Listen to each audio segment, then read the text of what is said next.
Hello everyone, welcome to battle IAS. आशा करता हूँ आप लोग बहुत अच्छे होंगे। आज हम 22 अक्टूबर का न्यूज़पेपर एनालिसिस करेंगे। इसमें टोटल मैंने 5 आर्टिकल लिए हैं, जिसमें पहला आर्टिकल बात करता है एफएटीएफ का focus state sponsored terror financing के ऊपर हो सकता है।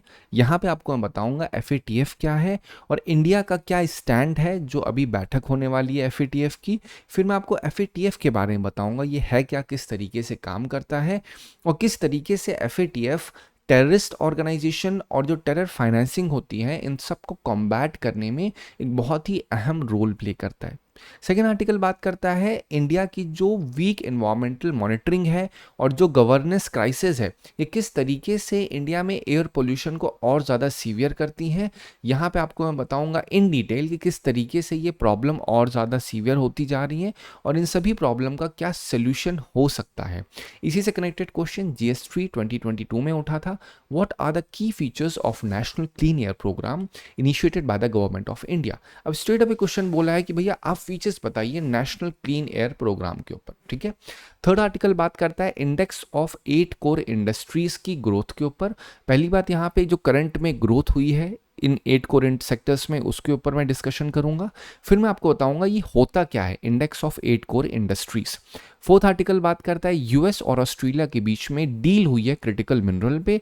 मैं आपको बताऊंगा इस डील का ऑब्जेक्टिव क्या है। फिर मैं आपको बताऊंगा क्रिटिकल मिनरल्स क्या होते हैं, साथ ही साथ रेयर अर्थ एलिमेंट्स क्या होते हैं, क्या क्या इनका यूसेज होता है और चाइना का इसमें क्या रोल है। फिर मैं आपको एक ओवरऑल अंडरस्टैंडिंग प्रोवाइड करूंगा कैसे यूएस ऑस्ट्रेलिया की डील अभी भी उतनी ज़्यादा सक्सेसफुल नहीं हो सकती है।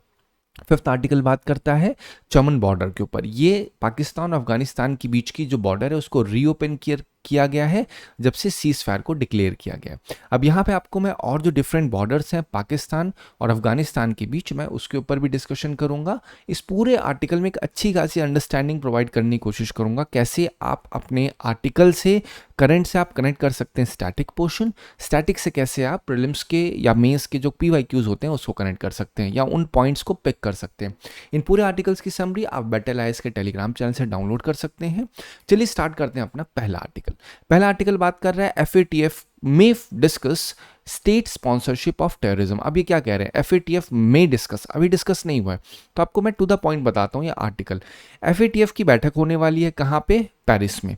अब यहाँ पे पॉइंट ये है हम इंडिया ऑप्टिमिस्टिक है कहीं ना कहीं कि भैया यहाँ पे एफएटीएफ में डिस्कशन होगा जो टेरर फाइनेंसिंग होती है स्टेट स्पॉन्सर्ड टेररिज्म का जो सब्जेक्ट है इसके ऊपर मीटिंग में चर्चा की जा सकती है, ठीक है।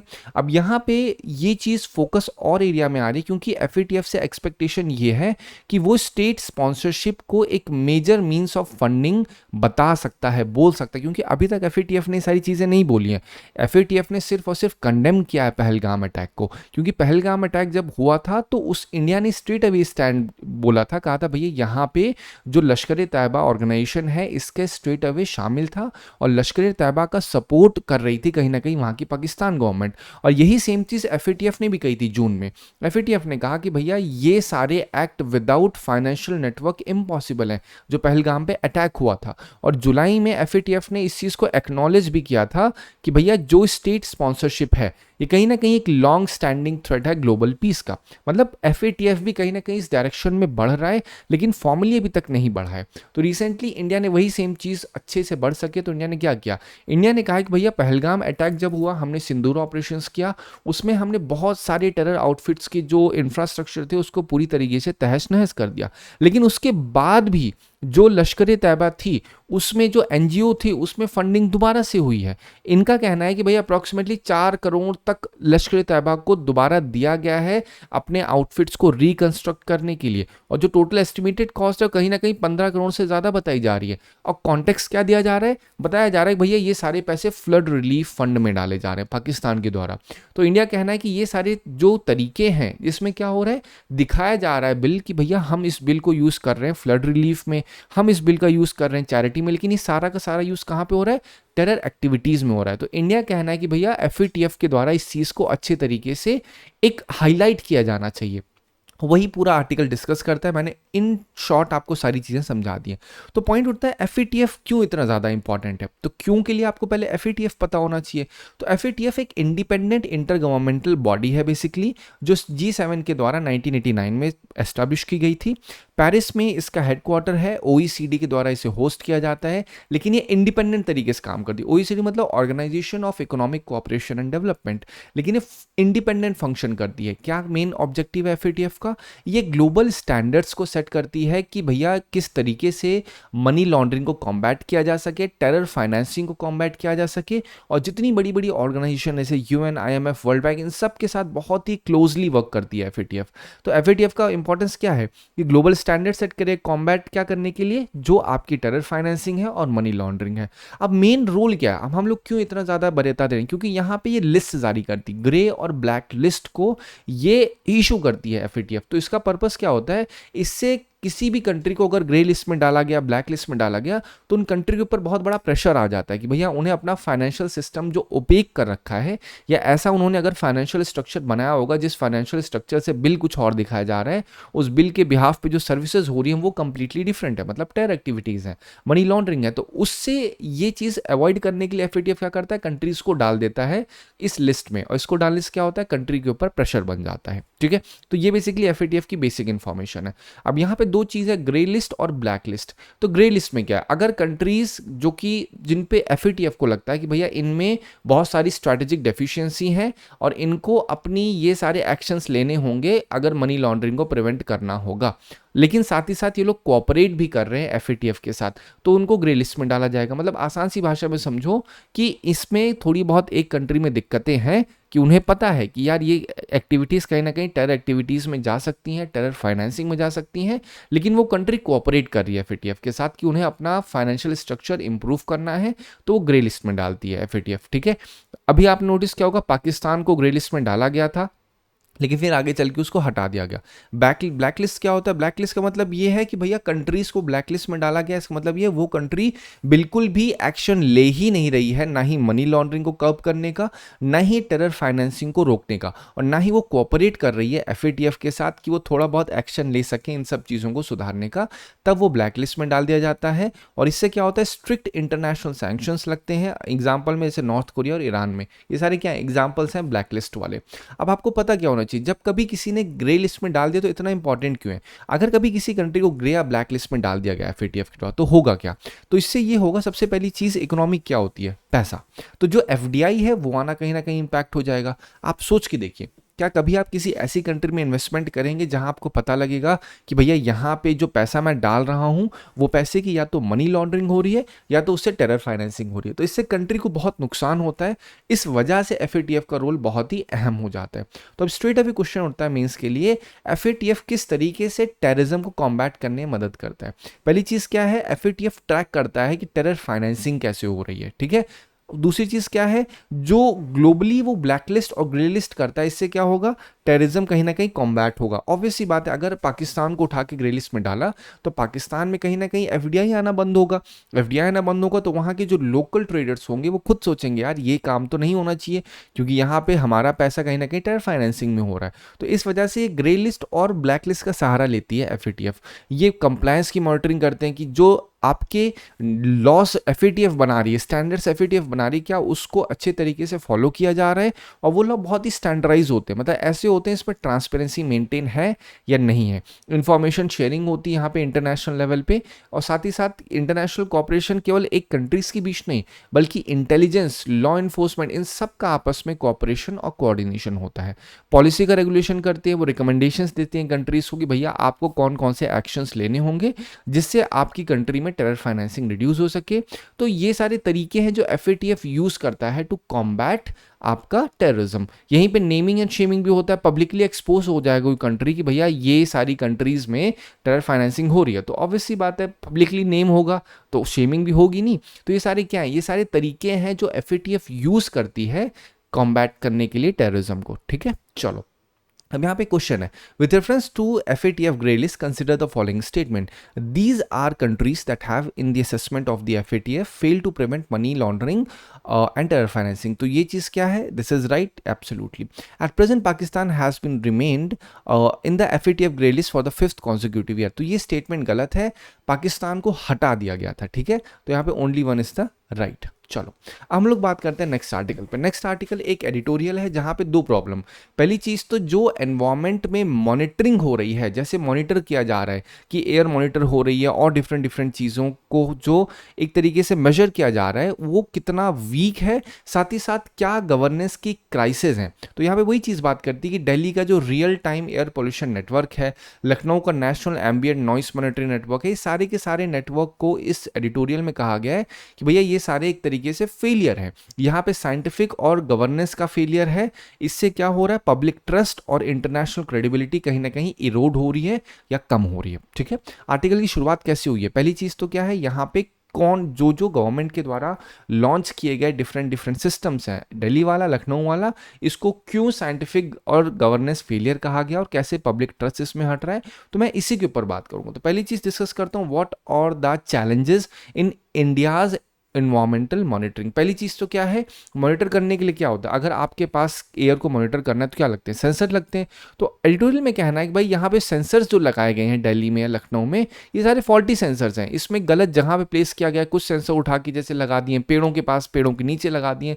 तो यहाँ पे क्या हो रहा है, यहाँ पे फॉल्टी मेजरमेंट हो रहा है। तो फॉल्टी मेजरमेंट होने की वजह से रीडिंग्स भी खराब हो रही हैं, सही से आ नहीं पा रही हैं। पॉलिटिकल इंटरफेरेंस भी हो रहा है। इसमें कहीं ना कहीं क्या हो रहा है, इन जितनी भी बॉडीज हैं इनके ऊपर प्रेशर है कि भैया आप यहाँ की क्लीनर डेटा दो। इससे क्या होगा, इससे पहली बात तो नाम तो अच्छा हो जाएगा, हाँ भैया डेटा क्लियर आ रहा है, लेकिन क्रेडिबिलिटी बहुत वीक हो जाएगी, अकाउंटेबिलिटी बहुत वीक हो जाएगी। तो पॉलिटिकल इंटरफेरेंस अगर होगा एनवायरमेंटल मॉनिटरिंग में, तो इस एडिटोरियल में कहना है कि environmental monitoring should be independent, there should not be any sort of political interference. मतलब कोई राजनेता आके ये ना बोले कि भैया जाके किसी भी, एक बोलते हैं ना, कहीं कोई एक IMBD का हेडक्वार्टर है, या मान लेते हैं कहीं पे एयर कंट्रोल, या फिर आप कहीं भी कोई एयर स्टेशन है वहां पे पहुंच के जहां पॉल्यूशन की मॉनिटरिंग की जा रही है, वहां पहुंच कोई नेता बोले एक काम करो, यहाँ प्रदूषण ज्यादा हो रखा है, प्रदूषण कितना दिखा है 300+ एयर क्वालिटी है, तो एक काम करो इसको 150 बना दो।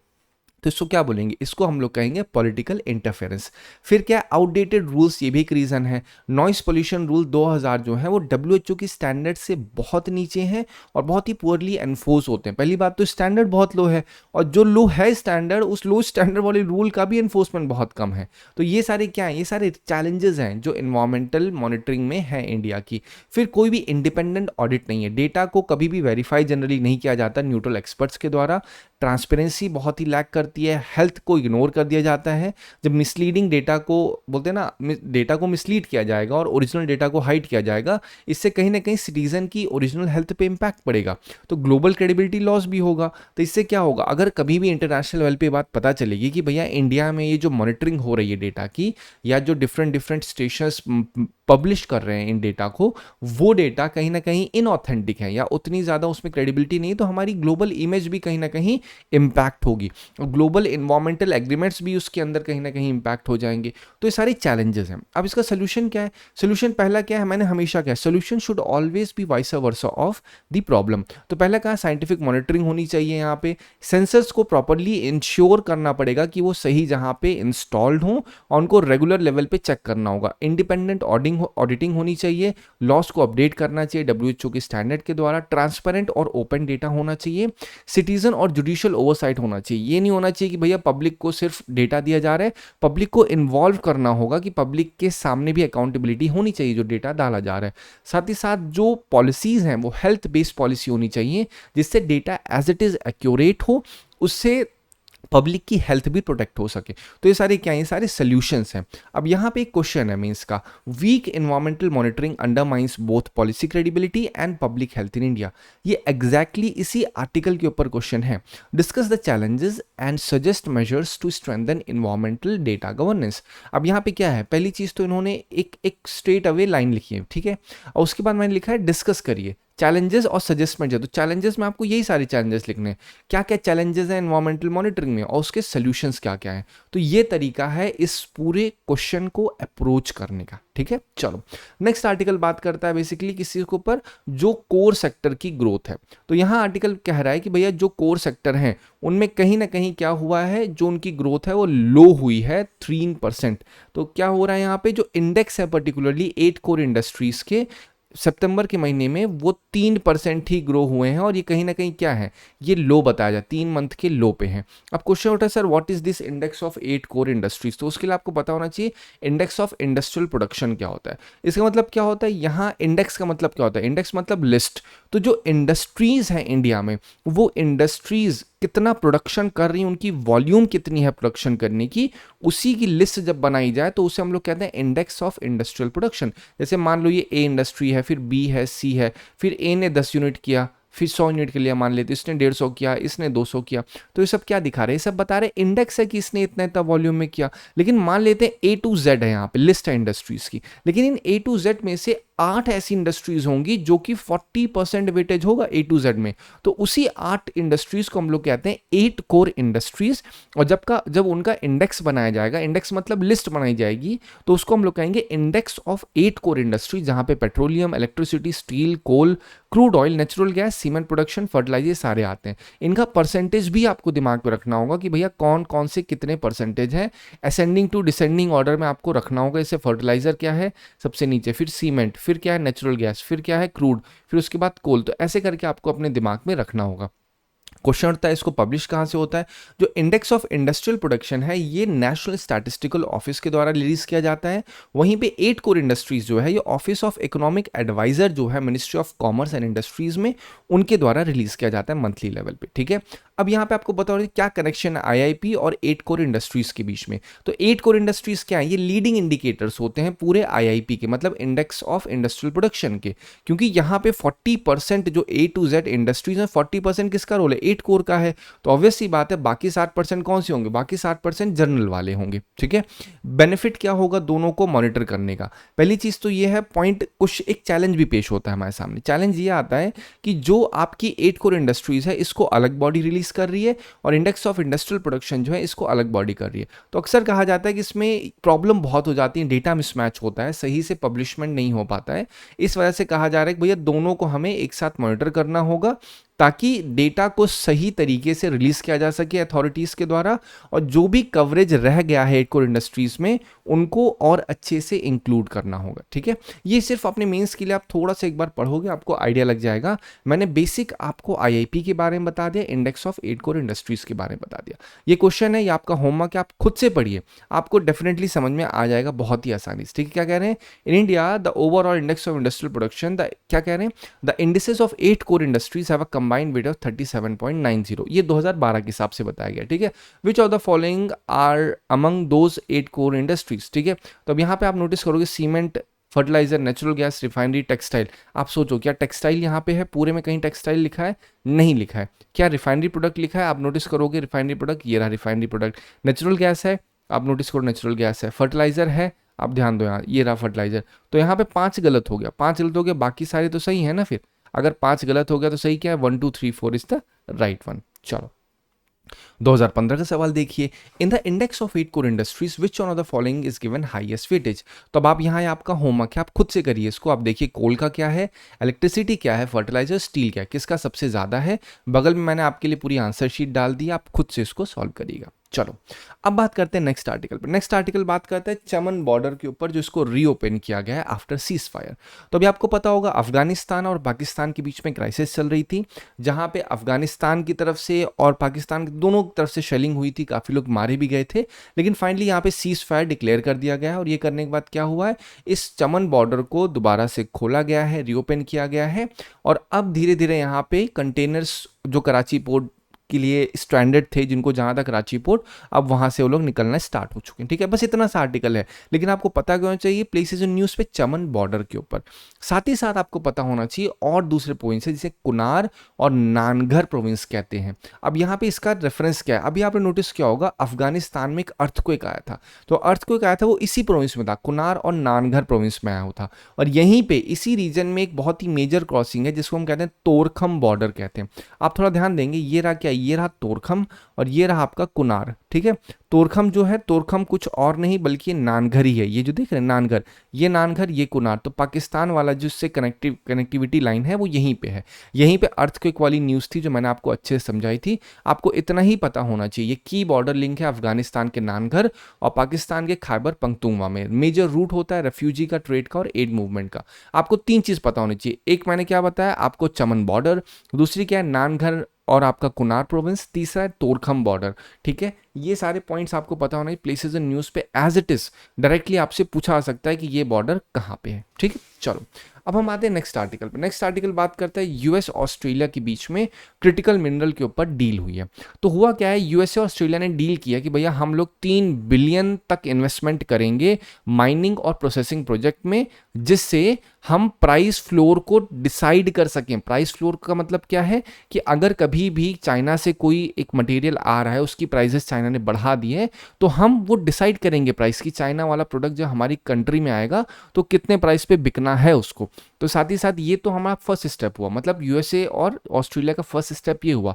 सेकंड स्टेप ये होगा कि भैया अभी तुरंत तो हम डिनाई नहीं कर सकते हैं चाइना से लेना, लेकिन हम साथ ही साथ अपनी खुद की प्रोसेसिंग भी करते रहेंगे, जिसके साथ हम उसी जो चाइना से सामान आ रहा है उस सामान के प्राइस को रिड्यूस कर सकें, जब वो हम खुद इंडिपेंडेंट तरीके से खुद इंटरनली उसकी प्रोसेसिंग करेंगे। तो यहाँ पे क्या हो रहा है कि ये मेन इसका जो ऑब्जेक्टिव है ये है कि चाइना के ऊपर डिपेंडेंस कम की जा सके, जो कि डोमिनेट करता है अर्थ की रिफाइनिंग में 90%, मैग्नेस की मैन्युफैक्चरिंग 98% डोमिनेंस है किसकी, चाइना की। तो ट्रम्प का स्टेटमेंट क्या है, ट्रम्प ने प्रॉमिस किया कि भैया विद इन 1 ईयर हम लोग बहुत ही मैसिव सप्लाई करेंगे क्रिटिकल मिनरल्स की और रेयर अर्थ की। बट कुछ एक्सपर्ट की माने तो उनका कहना है कि ये बहुत ही ज़्यादा ओवरली ऑप्टिमिस्टिक है। मतलब 1 साल में, ये कौन सा तरीका है बोलने का ट्रम्प का, मतलब ट्रम्प को तो आप जान ही रहे हो कितना ज़्यादा, मतलब कुछ भी जो मन में आता है उस बंदे को बोलता है। तो उसी पे एक्सपर्ट ने कहा कि ये जो चाइना ने 1920-30 से अपनी प्रोसेसिंग करना शुरू किया और आज 100 साल बाद वो स्थिति पहुंचा है, और ये भाई साहब 1 साल में इतना कुछ करने वाले हैं, ठीक है। तो एक्सपर्ट ने कहा है कि माइनिंग प्रोजेक्ट्स जेन्यूनली या टिपिकली लेंगे 5 से 7 साल स्केल होने के लिए। और वहीं पे ये चीज़ आती है कि रेयर अर्थ की रिफाइनिंग बहुत ही टेक्निकली डिफिकल्ट होती है और इन्वायरमेंटली सेंसिटिव होती है, और चाइना ने मेजरली इन सभी जितनी प्रोसेसिंग होती है इन मिनरल्स की, इस पे मोनोपोली रखी हुई है। तो ये इस वजह से क्या होता है, सप्लाई और रिफाइनिंग चाइना के हाथ में रहती है, जिससे क्या होता है मार्केट में शिफ्ट होना बहुत ही अनलाइकली है। तो इस वजह से चाइना का डोमिनेंस कंटिन्यू और हो सकता है, ये एक्सपर्ट्स का कहना है। अब यहाँ पे आपको पता होना चाहिए क्रिटिकल मिनरल क्या है। ऐसे क्रिटिकल का मतलब क्या, क्रिटिकल मतलब समथिंग विच इज इंपॉर्टेंट। तो ऐसे मिनरल जो कि एसेंशियल हैं कंट्री की इकोनॉमी के लिए और उसकी सिक्योरिटी के लिए, बट उसका सप्लाई रिस्क हो सकता है ड्यू टू ग्लोबल प्रोडक्शन, या सप्लाई रिस्क उसका है due to global production. Example lithium, cobalt, nickel, graphite, copper, uranium, titanium. तो ये सब क्या है, सब क्रिटिकल मिनरल में आते हैं। इनका यूज़ कहाँ होता है आपको पता है, इसका यूज़ डिफेंस सेक्टर में भी होता है, EV, battery, solar panel, wind turbines में भी होता है, साथ ही साथ मिसाइल सिस्टम्स में भी होता है, स्मार्टफोन, सेमीकंडक्टर, डेटा सेंटर में भी होता है। जो आप यूएवीज देख रहे हो, इसी से कनेक्टेड क्वेश्चन भी आया हुआ है 25 में, अनमैन्ड एरियल व्हीकल के ऊपर इसमें किस तरीके से बनाए जाते हैं, सब कहीं ना कहीं किससे बनते हैं, ये क्रिटिकल मिनरल्स का ही यूज़ होता है। अब यहीं पर एक वर्ड आता है रेयर अर्थ एलिमेंट। क्या है ये, 17 केमिकली सिमिलर एलिमेंट होते हैं जो कि बहुत ही रेयर होते हैं अर्थ में, लेकिन इनका यूजेस बहुत ज़्यादा, यूजेस मैग्नेट्स में, डिफेंस में, इलेक्ट्रॉनिक्स में, एनर्जी में, इन सब में इनका कहीं ना कहीं यूज़ होता है। 17 केमिकली सिमिलर एलिमेंट्स क्या है आपका, नियोडाइमियम, फिर ये सारे क्या है, ये सारे 17 एलिमेंट्स है, रेयर अर्थ एलिमेंट है। आप नेट पे रेयर अर्थ एलिमेंट डालोगे 17, एक बार सिर्फ लिस्ट को पढ़ लोगे आपको आइडिया लग जाएगा। आपको पता क्या होना चाहिए, critical mineral, rare earth element में फ़र्क क्या है। क्रिटिकल मिनरल वो हैं जो रेयर ज़रूरी नहीं होंगे, लेकिन वो एसेंशियल हैं बहुत ज़्यादा इकोनॉमी के लिए। लेकिन रेयर अर्थ ऐसे हैं जो कि रेयर हैं, ऑलरेडी रेयर हैं, पर उनका यूज़ तो ऑलरेडी है ही, ठीक है। चलो अब क्वेश्चन आता है चैलेंजेस क्या हैं क्रिटिकल और रेयर अर्थ मिनरल में। पहली चीज़ तो आपको पता ही है आपके मेंस के लिए, सप्लाई कॉन्सेंट्रेशन है, चाइना डोमिनेट करके रखा है।